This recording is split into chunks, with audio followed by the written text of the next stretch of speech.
Hello everybody, welcome to WhatCulture Gaming. I'm Scott, joined by Josh. Hello, Scott. Josh, my friend, we've been playing Gotham Knights all week, and sadly only all week, so we're going to do a bit of a review in progress / first impressions / we've played a good few hours of it and have many things to say. For one of the most controversial releases of the year, I feel like a lot of people are looking forward to hating this thing, and I was kind of one of them. I wasn't like going in with a negative mindset, but I was thinking this is going to be another throwaway Avengers Anthem style, assumedly 4-person loot shooter type thing. Yes. And it ain't. I'm actually pleasantly surprised by it, but I want to know what you think. Scott Telford, I was looking forward to it more than you were. You were? So my expectations were slightly higher, and it's a bit of a mixed bag for me personally. There is a lot in there to really enjoy, especially on the story side of things that we'll get into. However, initial first impressions as soon as you boot up the game are not very good in my opinion, in terms of the way the game feels, in terms of the way the game is optimized. And unfortunately, a lot of those issues do carry through. It is a good first effort at this style of game from this team, and I know you've done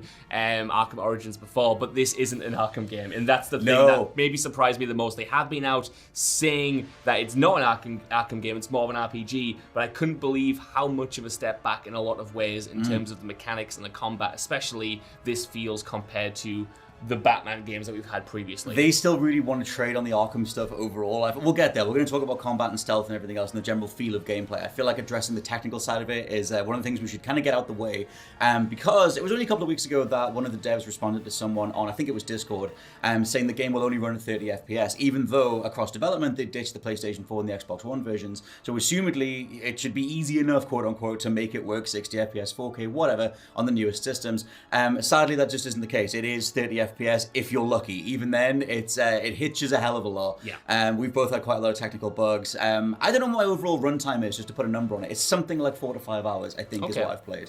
A good few main chapters. That's what was hilarious when I was playing through it. Seemingly no one else is playing the Xbox version, because all the achievement pops were 0.2% of acquisition. Right. And I was like, I'm one of the only people getting through this to do it. But in terms of the technical stuff, it's crashed back out to the dashboard. It's very hitchy, especially when you're using the grapple to get up on rooftops. Overall, it's manageable. But you were hating it. Speak for yourself. I have played a little bit more than you, but I've been messing around in the open world a little bit more, doing the kind of like many side activities that this game throws at you. Yeah. Some good, some bad. But yeah, like the immediate thing and a real hump that I couldn't get over was just how poorly optimized the game was. It was kind of frustrating to see the news doing the rounds about it being 30 frames per second and being embargoed, knowing that the game was poorly optimized, if that makes sense. Because, man, like the frame hitches in this thing really dragged it down for me. Even though it is a next-gen game and it is out exclusively on next-gen machines, to me, it doesn't feel or look like a next-gen game. Ooh. Sometimes it can look really pretty, but like, man, the hitches in the animation, some of the bugs that I've been getting. I did a whole cutscene last night where Jason Todd's strings on his hoodie were like just stuck out like this, as if they were electrocuted, which kind of ruined the intensity of that scene. Oh, God. But yeah, like the frame rate is the big issue for me because it impacts the feel of the game and it feels jankier than it probably should. That is something that I don't understand how it is so poorly optimized. Well, it feels like they had a bit of a development hell with it. I know that it's the first game since Arkham Origins 4, WB Montreal, and like the various sort of rumors that were doing the rounds across the last few months were this back and forth of trying to hit so many different platforms and putting out little dribs and drabs of what the game's finally going to be. And then, as of even like a month ago, it was like, oh, the other gen versions aren't going to happen. And then answering someone on Discord, like I said, to sort of clarify the frame rate thing, not very clear, not very, from the beginning, we're aiming for new consoles or whatever. I imagine it's horrible terrain to navigate. Oh, no doubt, on the dev side, especially at this point in the generation. But overall, just to sort of quash that, right now, yes, it barely runs at 30 FPS. It's a bit of a struggle. I think they're in a weird spot because they've obviously answered that person on Discord and said it's 30 FPS, and that's what they're aiming for. Do they then do a 60 FPS 4K Game of the Year edition, and then it'll just be what everybody wanted in the first place? The thing is not to just completely slag it off, because I do like a lot of the things that this game brings to the table. But yeah, to me, just again, as a layman who isn't Digital Foundry, I'm sure their analysis will be way more in depth. But just looking at it visually, I don't understand why this can't run in 60 frames per second, or at least have a performance mode, because it doesn't necessarily even look like a cutting edge game. It looks pretty at times, but not to justify the capped 30 frames per second. And I know they have mentioned the co-op being a factor for that, but when you're playing solo, why isn't that? available. I don't know. I don't want to get too hung up on it. But it is an issue, I would say. Yeah, I think it feels like an old gen game that's been up-res. I do think, though, if we talk about the art direction just for a quick second, I do like the overall look of the city. I like how much smog there is, how much neon lighting there is. It does feel like an active Gotham. I feel like for the longest time we've waited for a Gotham in motion, like all the Arkham series. Yeah. They were always set at night, whereas here you're choosing to go out at night and you're doing sort of things back at the Belfry during the day. Bat at the Belfry as well. Hey! But still, I feel like they nailed that overall look where, like maybe a building that's surrounded by red neon lights will have red fog all around it, or whatever, and I think that can look impressive, especially when you're tearing through the city on a bike, but the bike also feels like absolute hell. Oh, it does. To one Josh Brown. You know what, I was going to compliment it, but also, yes, navigating the city can be fun again. It's a mixed bag, like grappling around, jumping off that into another grapple, feels quite good, feels quite fluid. However, one of the unlocks, one of the main navigational unlocks for me personally, and that's the kind of glide-esque thing. The Fortnite glider. Unless you're Barbara Gordon and then you get like the Batman cape, they're locked behind, quite boring upgrade tree and mission before you get those. So when you first start, you just do have the bat cycle and you just do have the grapple, and the grapple is fine. But yeah, the bat cycle is not fun to be, Scott Telford. It doesn't control very well. It veers completely off, and it makes missions where you have to chase down trucks, for instance, just feel a little bit unengaging. Again, sorry for keep going on it, but comparing it to the Arkham games and coming off Arkham Knight, even if you didn't like the Batmobile in that game, I think we can all agree that it felt good to at least drive around in. Yeah. And this feels like a major step back. I know they're not the same team, but you would have thought maybe they could have shared some tech in that regard, perhaps. I mean, Arkham Origins back in the day was using Arkham City's map to be made. So yeah, you'd think there would be some more shared assets. Yeah, I think for the bike, I love the Bat bike as a thing so much, not necessarily in this game, but overall, that I can look past a lot of that stuff. But it's not to say that it feels that enjoyable to control. It doesn't really feel like you're moving a physics object around a corner. It doesn't feel like you're throwing it into corners. It just kind of feels like you're forcing this weird geometrical mesh around a corner, and the camera kind of goes there and follows it a little bit. It's a bit hitchy. And again, it has its moments because, if you're going in a straight line and you don't have to turn, it can be quite fun to engage a group of enemies just ahead of you, eject off the bike, grapple up, jump off, do an aerial attack. That is fluid. That is fun. Yep. Again, I'm going to keep coming back to it. It's just a mixed bag. I do want to say, though, you mentioned there, I do want to say something quickly positive about the game. Do it. And we've got more to come. Yes. You talked about the art design, and I fully agree. Technologically and from a pure graphical fidelity standpoint, it might not be where I want it to be, but from an art design perspective, it is really good. Yeah. I love the main missions and the areas that you go to. I love the character designs, and the costumes in this game are excellent. The customization is amazing. I want to wear all of these different costumes. It's so satisfying and looks so visually appealing. Yeah, man. In that regard, it's definitely not like an Avengers, which just felt and looked soulless. Felt like you had stunt actors coming in. Felt like you were just fighting in grey warehouses. This definitely isn't the case. This feels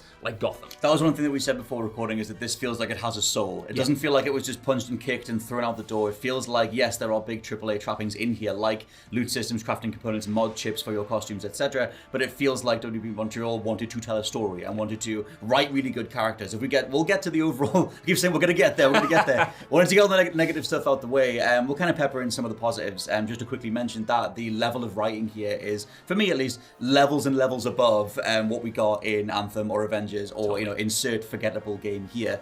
There's some really good character writing here, some really good introspective stuff. A lot of it does hinge on established Batman fiction. I feel like you kind of need to be up to date in terms of where the New 52 kicked off. I know that was like a reset point, but the things that they were pulling from in terms of where Jason Todd is at, what's happened to him, and just the fact that, I can't say that thing. Something that happens at the beginning that you can see in the background. You'll know what I mean when you see it. But still, things like that feel like they, place this in a certain point in time, and then we kind of go from there. We know that the setup, it obviously takes place after Batman has died. Yes. And so going off that, it's like, this is a Gotham reacting to a Batmanless city, and they have to kind of pull from established points of the overall Batman fiction to make those points, which I think are an incredible strength. But if you're coming in not knowing that much stuff, you're not that au fait with Batman, you might struggle a bit with what the hell's going on. That is true. They're leaning on this character point for Jason Todd, for example, the fact that he's come back to life, and it's like, well, did I miss that he died? Like, what the hell's going on? I do think they pepper the answers to those potential mysteries if you're not familiar with the Batman mythos into the story enough to get you engaged in who these characters are. I think they do flesh that out in a nice way. Obviously, again, without spoiling too much, much. Like you said, this game takes place quite far into Batman's career. I mean, Batman has died. He has raised 3 Robins. You've got Batgirl in there. Like, there's a lot of time that has passed, and we're picking up with a universe where things have happened, where events have been set in stone, where encounters have been had, where people might have died, you know what I mean? Like, a lot of time has progressed, and I love that. It's what I loved about Insomniac's Spider-Man, that you were kind of filling in these blanks, and you couldn't just rely necessarily on your previous knowledge. It certainly helped, but the universe feels so distinct and unique that it's still a pleasure to explore, whether you're unfamiliar with the Batman mythos or you're a diehard comics fan and know every single thing. Give me career superheroes left, right, and center. I love the old school Spider-Man animated series because it just kind of got on with it. He was in college, but he was already being Spider-Man. Origin stories have their place, but I feel like we've had so many of them for 10 years. Spidey, the new games are a really good example, and I feel like this is also one where it's like, you know the score, we know the score, let's just kind of get on with it. We should talk about a little bit about combat.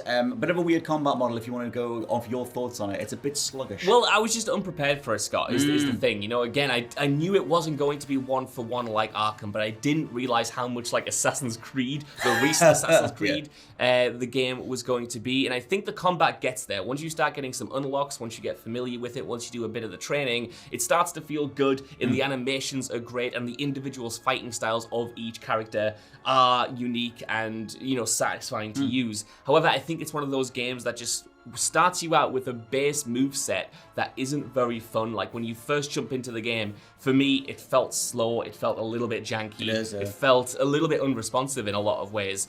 But once you start getting those upgrades in, it does feel much better. It's just a shame that a lot of those upgrades feel necessary to having fun, and you might not get them for a few hours, or they might be gated around behind specific challenges that people might just ignore because some of them aren't fun, you know, quite arbitrary. You have to get, you know, you have to complete 10 premeditated crimes and take out 3 mini bosses and 5 guys with a shield. 5 guys who with barely a shield. Spawn anywhere. Yeah, and then you get the best upgrade tree, and that's a shame that it's not kind of integrated more naturally. I think as well, coming off the Arkham games, I mentioned at the beginning that I feel like it trades off Arkham. You can kind of play this Arkham style, where there is like a prompt on one part of the UI when someone goes to attack you, a certain effect on their fist or whatever will flare, and then you can't dodge at that exact moment for a perfect dodge. A little bit like Arkham, but it's more playing like an Assassin's Creed, like Josh said.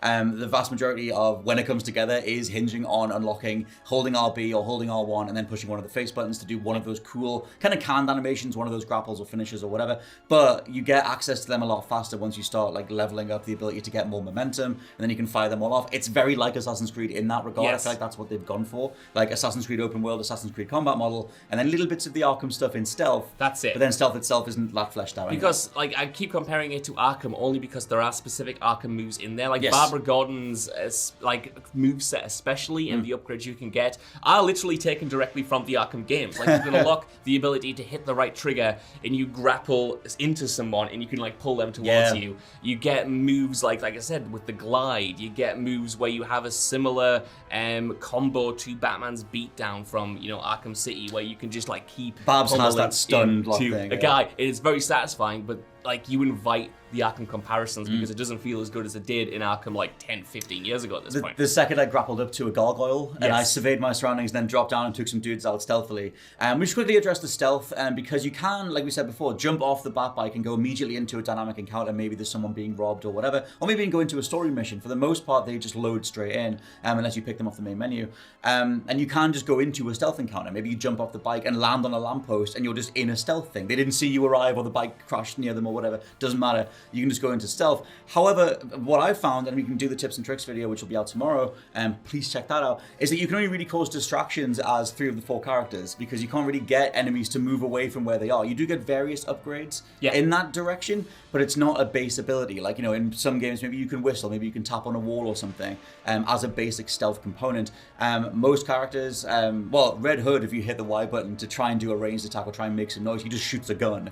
Whereas if you're playing as, you know, Batgirl or Nightwing or Robin, you can aim and hit the right trigger and throw a batarang or throw a dart at a different part of the environment, and an enemy will go over there, which for me is like a fundamental part of stealth that they barely let you know you can do. I personally do like that in a way because it makes the characters different. Like I like that Red Hood Jason Todd is just a brute. He can't be stealthy because he's a big guy and he wants to put people's faces into the concrete and he has 2 guns. I need to quickly shout out, you can do stealth kills with him. Everyone has a stealth kill that won't make any noise. Jason's ambush kills though, they all have ambush takedowns as well, which will make noise if you want to bring some dudes towards you. Jason's environmental moves are incredible. I did a stealth takedown where he just smushed a guy into like a bookshelf, and I was just like, this is just absolutely flattened the guy. Well, let's talk about this because I feel like, and correct me if I'm wrong, I've played mostly as Barbara Gordon and Tim Drake's Robin, and you, I think, have spent more time with Nightwing and Red Hood, perhaps? I've done everybody. I honestly go between them all the time, but overall I started with Red Hood because I just like the look of Red Hood. I'm not a huge fan of the way that character is written overall, but I feel like this version is one of the best they've ever done in like bat fiction. It's very one-dimensional, gonna kill everyone style character, very gruff, very 2003 metal, which I'm all for. Of course he is. But at the same time, started as Red Hood, and the way that they write the story is very much for people trying to figure out what's going on, why Batman died, and etc. And taking care of Gotham. So I switch very regularly. But at the beginning, I was mainlining Red Hood and Barbara, and I just started switching around because I feel like they're all really, really well written. That's it, man. Because I do want to play as everyone. I've been, like I said, mainlining Barbara and Tim at this moment in time. And Robin in particular, I think, feels like just great to play. His animations, he's so like small, snippy, he's agile, and he's kind of more focused towards stealth. But when you get that big ass staff out and you start like taking out dudes like your, Rey in The Force Awakens or something, it just feels and looks really satisfying. And that's what I mean about the characters like feeling distinct to play, and they look distinct in their animations, in their fighting styles as well, which is really great and encourages you to swap around the characters. What doesn't though necessarily is the loot system in the game, which I actually quite like. I like it way more than Assassin's Creeds. I like it way more than Anthems or any of those, or Avengers definitely. However, the issue that I have with it is that you will often find some great loot as one character, and then if you want to swap to someone else, they feel very underpowered because if you haven't been playing with them, you might have, a piece of armor that is 127 power, it has a power level of 127, but then you might want to do the next mission as, Jason Todd, and you might only have a 40 power level armor set for him. And they do try to kind of, accommodate for that by giving you certain armor or certain loot items at the end of specific missions that will keep them bumped up, but otherwise you're going to have to go out and look in the world and complete missions as them to get that knocked up. Yeah, totally. Yeah, your overall XP thing you need to put the time in with each character. I didn't find it to be too bad, but like I said, I'm kind of playing as all 4 anyway. They do mitigate some of that XP share idea or ideology by giving you the upgrade points that you'll get. You need points to unlock abilities, to unlock momentum moves, all these special attacks and everything. If you are mainlining Red Hood or whatever and you get like 4 points, by the time you switch over to everybody else, they'll have that same 4 ready to spend, which I quite like because it meant that at least in terms of, maybe you get into muscle memory of just firing off one of the specials, you can kind of just buy one of them straight away when you switch over. I think overall, to finally get to the positives, I think, for me, the thing that really surprised me, one was a 10-minute opening cutscene. It's a full-on, here's the state of the world, here's what's going down, let me answer some stuff from the marketing that we sort of teased down, whatever, gonna let you enjoy that yourself if you pick the game up. I feel like after that, I was just loving the writing. I feel like they have so much nuanced writing, so many little cutaways. They also have story moments that you can trigger per character, which is some of my favorite writing in recent memory when it comes to Batman. Like, and it's way above Arkham Knight for me. Like, I'm loving a lot of the interactions in this game.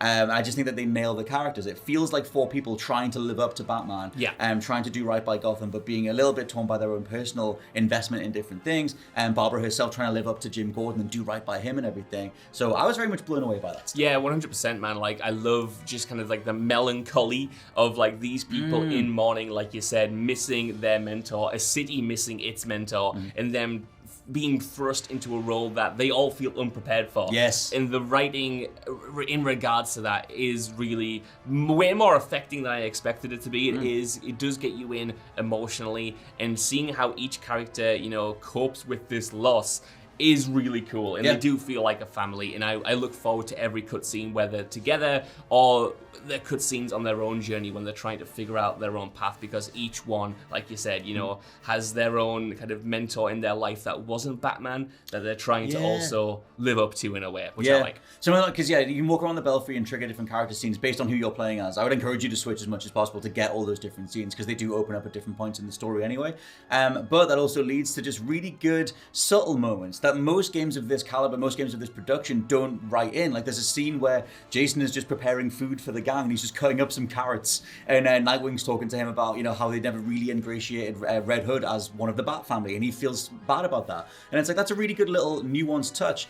Just a very small one that I really loved that I only got last night, again, a few hours into the game, was the one where the entire gang find out a new lead on what they should be doing next, and they all kind of get stuck into that. It's like, okay, let's follow this lead, let's go over here, let's do this. And the gang walks away, and Tim Drake is just standing there, and he just says, I really miss him. I really miss Batman. Right. And it's just a really good little human moment of like, can we just take a second? Because this is hard, and we're all kind of getting through this. And I just love those little elements of character writing. You so rarely see them in games, like I said, in games of this style. And what I love as well is that character writing obviously changes depending on who you're playing as in a mission. Like, while the bulk of those missions will remain the same, you will get unique dialogue depending on who you're playing as. And, that will give you a little bit more insight into specific characters, which is quite interesting for a replayability factor of the game, that you might not spend any time as Nightwing, for instance, and miss, parts of his arc, miss parts of what he's feeling that might be really interesting. I'm trying to do an insane thing at the moment, Scott Tilford, where I'm trying to figure out who the main character of the mission is going to be, and then match them with the antagonist, or if that makes sense. Match them with who I'm going up against, or what I'm doing, what feels more appropriate to which of the Gotham Knights. And that's quite interesting, because I didn't expect to be engaged in that way. And it makes it not just a numbers game to decide who you're going to pick before a mission. It's not just who's the most powerful. It's, in my head, who will be the most interesting for this scenario. One of the things that I love the most is there's a little bit of a fallback, a little bit of a glitch, bug, whatever with that, where I think what they've kind of done on paper is very ambitious. The idea of, because you said you're trying to find the main character. Yeah. To me, all four of them are the main character, and you can rotate them all out, and the dialogue will reflect that. Sometimes it falls down because you might have finished a mission as one person, then switch to someone else, and a character will reference what just happened, and be like, oh, you barely made it out of there alive. And it's like, that person wasn't even there, so that didn't really happen. But at the same time, what they've tried to do on paper is have a rotational cast, which, like you said, you get unique dialogue for all those things. And I love that depending on which, when you talk to a main character like Lucius Fox or Harley or whatever, they have different things to say to you. So, and then maybe they get annoyed with a certain character or whatever. Yeah. Like when I first met Harley, I was playing as Robin, so she was all like, oh, the little makeshift boy wonder, trying your best and everything else.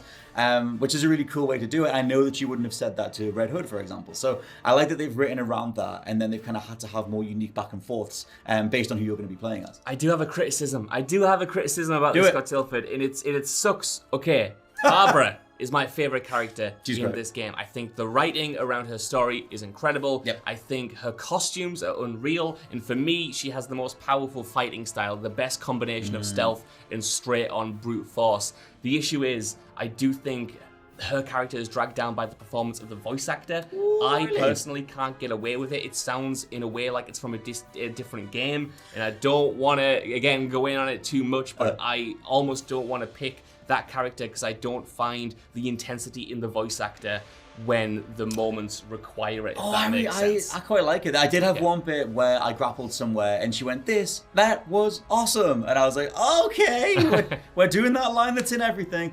But the thing that rounded her out, and it's not a spoiler, it's just that there's something in the open world that you can go and find as Barbara that, again, gave me one of the best scenes, one of the best pieces of writing. Again, in recent Batman history, I just absolutely loved it. It was little things like that where I was like, okay, that's like kind of the real her, and then there's sort of this version of her that's trying to get by, trying to solve the case, trying to, like lead the Bat family almost, or co-lead it with everybody else. Yeah. I quite like the dichotomy of the way that person plays it. Sadly, I don't know the name of the actor who's playing Batgirl, but I liked it a lot more than you did. I feel like overall, though, they play into that. It's a big blockbuster thing. We should have these quips. We should have these moments, which sometimes work. The vast majority work for me. Where I took a dude out as Nightwing, and like he sort of like I sidestepped and took the guy out, and then Nightwing just said something like "Didn't see me coming, huh?" or something like that, and I was like, That's kind of cool. I feel kind of I feel like you do. So for me, that's pretty much the end of my points. Is overall I'm blown away by it, and I like it a hell of a lot. Just for me, but what about you? Yeah, for me, I will reiterate what I said at the beginning with a little bit more detail. I do think it has so much to enjoy in there, and I am, don't get me wrong, really excited to finish work tonight and have a long weekend playing this game because there is so much in that open world that I enjoy, but it's not a perfect game by any means. It does have many drawbacks, but when you put it up against similar titles that have tried to do this, live service RPG style experience, I do think it's one of the better ones. It's way better than Anthem. It's way better than the Avengers. And for my money, it's probably better than the most recent Assassin's Creed as well. It respects your time more. In the things that you're doing in the world feel more substantial. So in that sense, if you like this style of game, it's one of the better ones. To me, I just wish it didn't have as much jank as it does. I think as well it's worth saying that you can play it as a single player game. Like, yes, there are those mission designs where, maybe you have to go to a place and defend some stuff. They're not very frequent. Most stuff is story based, but you are like scanning items in the world to progress. But it feels like you can play it as a single player game. The way the dialogue is written, references you as an individual character and things like that. So I've enjoyed it a hell of a lot as a single experience. It does feel enough like a single player game, which a lot of these games fall down in that regard. I did have one fight against twin bosses, Blazer and Basher, I think they were called. Okay. Where it was like fight these two heavies and also disarm 6 bombs. Right. And I was like, that would be a lot easier if there was more than one of me. You've clearly built this encounter for 2 people, but that's the only instance I've had in the first few hours of the game. Overall, though, let us know what you think down in the comments below. Are you picking this game up, or do you feel like it's the latest thing that you're just going to wait and see what happens and see if it gets a frame rate patch as the bare minimum? For now, I've been Scott from WhatCulture.com. I've been Josh from WhatCulture.com. And we'll catch you next time. Bye-bye. Barbara Gordon. Scott Tilford, I can't believe we had so many thoughts on Gotham Knights. There's a lot of thoughts on Gotham Knights. I can't believe it.